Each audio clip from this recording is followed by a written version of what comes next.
नमस्कार साथियों, जय Hind. Welcome back to my YouTube channel. कैसे हैं आप सभी? उम्मीद करते हैं कि आप सभी बहुत बढ़िया होंगे। तो चलिए क्लास की शुरुआत करते हैं। ये टेक्नोमेट्री हमारा जो चल रहा है क्लास 10th का टॉपिक, ये हमारे अभी दो भाग हो चुके हैं। यानी कि ये हमारा कौन सा भाग है? पार्ट 3 है। अगर पार्ट 1 और 2 आपने नहीं देखा है तो डिस्क्रिप्शन बॉक्स में इसका लिंक आपको मिल जाएगा। आप प्लेलिस्ट में भी जाकर पूरी 10 जो क्लास 10th की वीडियो हैं आप पूरी प्रॉपर तरीके से वहां से आप देख सकते हैं। बिल्कुल देखिए, देखना भी चाहिए। अगर पढ़ना है तो देखना ही पड़ेगा। तो चलिए, ये हमारे ट्रिग्नोमेट्री 8.1 यानी चैप्टर 8 का है, त्रिकोणमिति का। ये दूसरा प्रश्न है। दूसरा प्रश्न देखिए क्या कह रहा है। कह रहा है कि आकृति 8.3 की ये हमारी क्या है, आकृति बनी हुई है। इसमें क्या बोला है कि tan p minus cot r का मान ज्ञात करना है। और ये आकृति आपको दी गई है, इसमें आपको क्या करना है, इनका मान ज्ञात करना है। तो चलिए मान ज्ञात करेंगे, लेकिन सबसे पहला काम हमारा क्या होगा बच्चों?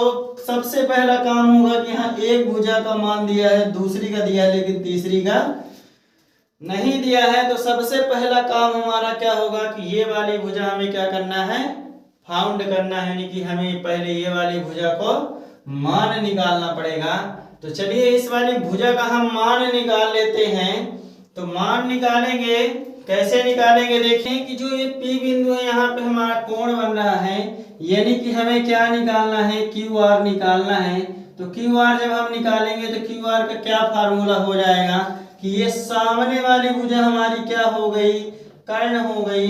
तो यहाँ पे क्या हो जाएगा, PR का स्क्वायर माइनस ये जो भुजा दी गई है PQ का स्क्वायर। तो हमने PQ का स्क्वायर कर दिया। चलिए इसको सॉल्व करते हैं। कैसे क्या होगा? PR की भुजा लंबाई कितनी है, 13 सेंटीमीटर, यानी 13 का वर्ग माइनस 12 का वर्ग।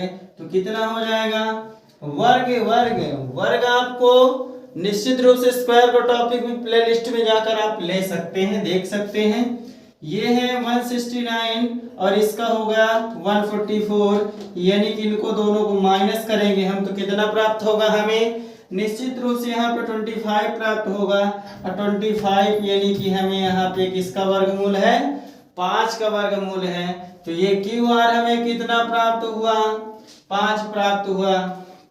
एकदम आराम से आप कॉपी कर लीजिए, वीडियो रोक के आप कॉपी कर लीजिए। चलिए मैं इसको मिटा के दिखाते हैं आपको कि लगाते कैसे हैं। चलिए अब आपका सवाल क्या है कि tan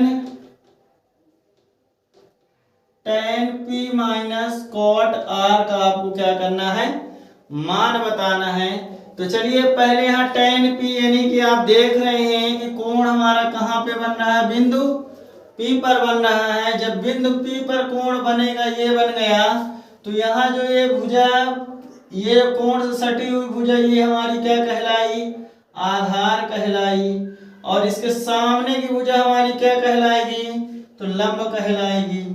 चलिए पंडित जी ने सूत्र क्या दिया था? पंडित जी ने सूत्र दिया था, पंडित बद्री प्रसाद हर हर भोले। या कि हिंदी मीडियम माने लाल बटे कक्का से पढ़ते हैं, लाल बटे कक्का। चलिए तो tan थीटा मतलब tan p यानी कि लंब बटे आधार। तो देखिए जब कोण P पे बन रहा है तो लंब हमारा क्या है, QR है। यानी कि QR अपॉन, और यहाँ पे हमारा आधार क्या है, PQ है। तो PQ कर दिए हम, ठीक है, माइनस।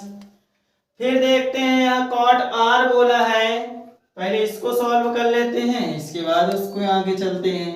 QR भुजा हमारी 5 है और PQ भुजा हमारी 12 है, तो हमने लिख दिया माइनस। अब देखते हैं हम ये देखते हैं कि ये कोण अब कहाँ बन रहा है। ये कोण देखिए कोट वाला R में बन रहा है, यानी ये कोण यहाँ बन रहा है। तो कोण से सटी हुई भुजा हमारी क्या होगी, आधार होगी। क्या होगी, आधार होगी। और सामने वाली भुजा हमारी क्या हो जाएगी, लंब हो जाएगी। चलिए इतना हो गया। अब यहाँ रख दीजिए मान। कॉट क्या होगा, आधार बटे लंब, यानी tan का उल्टा होगा। तो आधार हमारा कितना है QR और लंब हमारा कितना है PQ। आंसर तो आपको यहीं से दिख रहा है, लेकिन हमें मान रखने पड़ेंगे। तो चलिए रख दीजिए। QR कितना है 5 और PQ कितना है 12। आप देख रहे हैं कि एक मान धनात्मक है और वही मान ऋणात्मक है, यानी आप किसी से इतने रुपए कर्ज लिए थे, आप इतने रुपए कर्ज उसका वापस कर दिए, तो कितना बचा, यानी कि ये दोनों आपस में कैंसिल और बचेगा कितना 0। तो यही हमारा इनका क्या हो जाएगा, राइट आंसर हो जाएगा। कैसा लगा वीडियो आप एक लाइक करके जरूर बताएं। धन्यवाद, जल्द ही मिलते हैं नेक्स्ट वीडियो में।